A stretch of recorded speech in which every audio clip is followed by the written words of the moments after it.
Hey everybody, Chris Lambert here doing the Kanye West news roundup for February 28th, 2018. Got a slew of things for you. Nothing too big. Some drama, but what's Kanye West news without some drama? So first up, there's an article on Pigeons and Planes by Graham Corrigan that discusses the next video in their, what's the series called? Music Life series.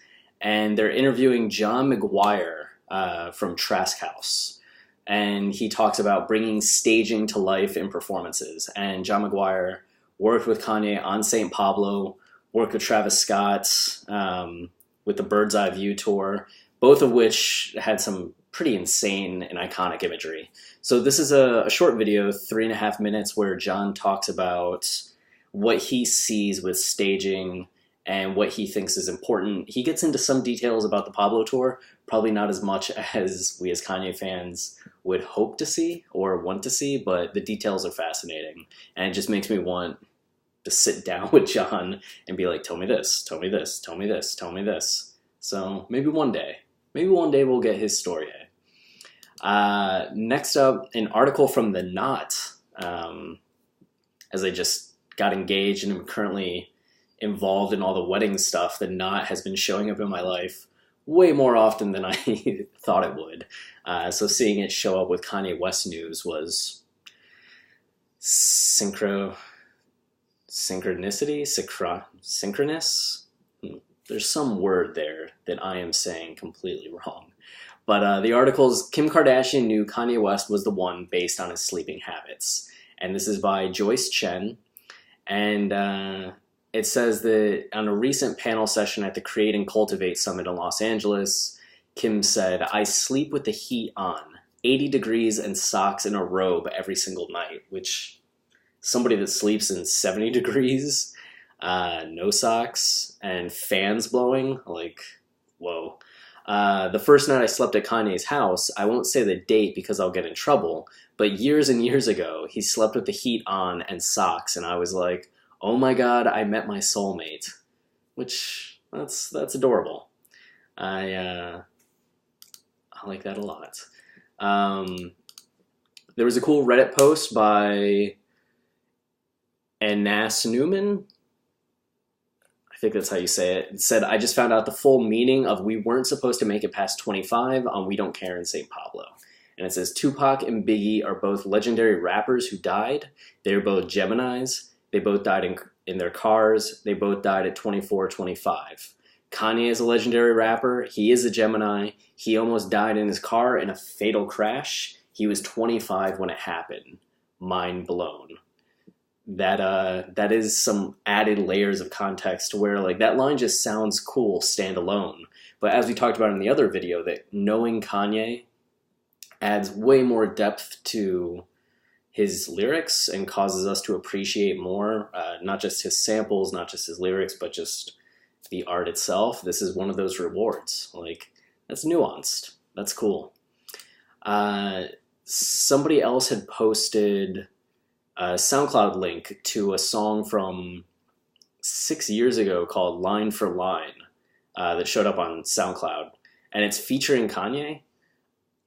I can't tell if this is something real. There were no details on it, so maybe it's just somebody that's like lied at the time. I think I can kind of hear Kanye at times, but I can't fucking tell. But it seems like for people that really want to dig into like old school pre-college dropout Kanye, maybe this is a song from them. It's Grav. We Got the Cash. I don't know. It's something. There's a link down there. So if you want to listen to it and see what it's about, it's there. Another video for people that are fans of video essays. The Most Unruly, formerly Noisy Images, is one of our favorites, and he's had a slew of awesome Kanye videos. I think in the 40 plus videos, like 20 of them have been Kanye. But if you're into Kanye essay videos, there's a guy, Braxton Hagen. Hagen, sorry if I'm saying that wrong, Braxton, who just came out with a video, Runaway, Musical Cinema, and the Rebellious Genius. And it looks specifically at the song Runaway, and seems a little bit more of an opinion essay, rather than detailed cinematic analysis. But it's a fascinating one. So I think people will get a kick out of that. What else do we got? Not much more, actually. The last thing is just Paris Fashion Week is currently going on, which has people excited to see if Yeezy Season 7 is going to be doing some things. Well, Yeezy Season 7 is going to be doing some things, but they posted a photo that said, no show, no press. Like, so we'll find out what happens. A little mysterious right now, which I think is cool. But two kind of strange things. One, Tommy Hilfiger did their runway thing, and they came out with Stronger. So the models hit the stage. Gigi Hadid, I don't know how you say her name. I've only read it, never said it out loud. She's leading the charge with Kanye's Stronger playing in the background, and it made me curious, what is the political landscape now with Kanye being in the fashion industry and using Kanye music at your fashion shows? Is this kind of like a polite way of saying to Kanye, like, hey, or is it like, do they totally disassociate him from his music? Which I wonder how that makes Kanye feel. Is he going like, they don't want to have a meeting with me, but they'll use my music? It must be so strange behind the scenes, where us as fans, we're just like, they used Kanye, awesome. Like, but I wonder. And this comes with the Yves Saint Laurent show. I did say that right, Yves Saint Laurent. They also reference Kanye by having Runaway playing just an instrumental, the piano sounds, but the overhead lighting was straight from the Saint Pablo tour. So they did not only base their music, but they based their entire stage design on Kanye for clothes that have nothing to do with Kanye. When Kanye is a fashion designer that is doing something at Paris Fashion Week, that just seems so fucking bizarre, to the point where Kim Kardashian put it on her Instagram story with just a caption at the bottom that said cute YSL, or yeah, YSL, which seems like she's kind of unhappy about it. Maybe not.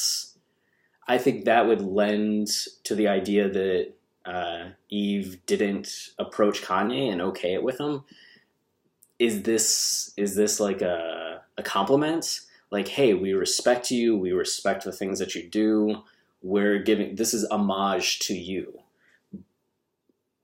I don't know how the politics or drama of the fashion world works, but I could either see this as being a very high compliment or being very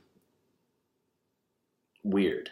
Like just appropriating what somebody else does and using it for yourself when they're right there trying to be a designer, and you're just like, I like what you do in music, but get the fuck out of here. Weird. I hope it's good. I mean, Kanye's worked really fucking hard to make his mark in fashion, and we've seen the impact that he's had on streetwear, that he's had on the shoe industry, that he just has in pop culture. So I would hope at this point, with his clothing becoming more and more popular, that this is more compliment rather than something negative. We'll find out in the coming days. Stay tuned next time on Dragon Ball Z, right?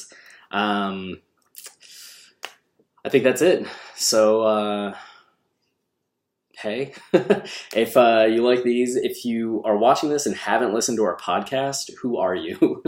Our podcast, though, is Watching the Throne, a lyrical analysis of Kanye West, where we do song deconstructions, track by track, line by line. We covered 75 plus songs, and we also have an interview series called My Story.